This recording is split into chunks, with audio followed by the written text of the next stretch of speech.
Okay, so we have the second part here of our main stage one calculation, or computation if you will.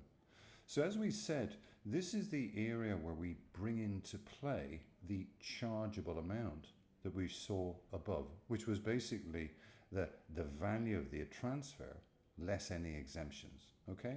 So let's just take it that we have this calculation for lifetime tax.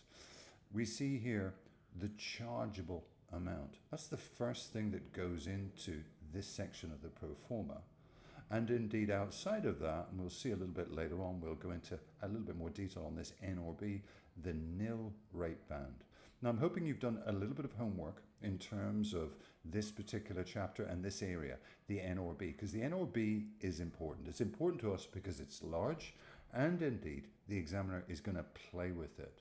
So what we want to do in terms of the pro forma is bring in the NRB at the date of gift. Now this is always going to be, for us, 325,000. That's it, end of story. It's been the same since 2009, okay?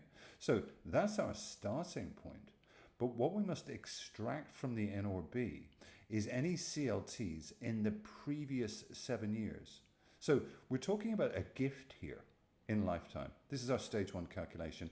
We need to look back 7 years from the date of this gift to establish whether or not the donor, the giver, or the gifter, has actually made any other CLTs. And if they have, we have to reduce this amount. That's not good news, because this amount at the end of the day, the net off, is what reduces our chargeable amount.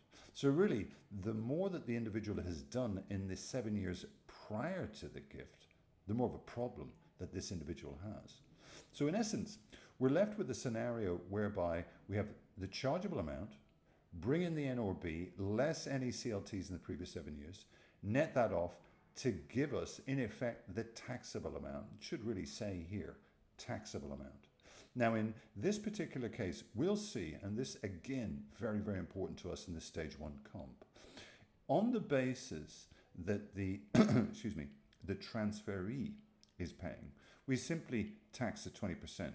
But if it's the transferor, i.e. the giver, the donor, the gifter, then we multiply by 20 over 80. Now the reason for that is the difference between, as you've seen within the study hub, net and gross gifts. I mean, it stands to reason really, doesn't it?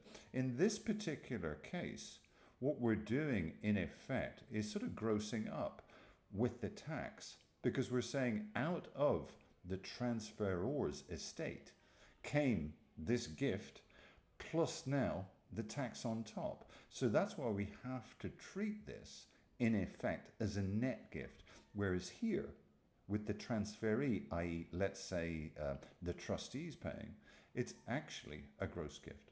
So there's the tax, and that's our stage one calculation. Now we've gone through a lot of information in the last few months, I understand that, but don't get put down or put off, okay? The more we do something, the better we get. This will become second nature if we do enough questions, okay? Now, the nil rate band I mentioned, 325, apologies, 325. That's how it's going to be going forward across the board.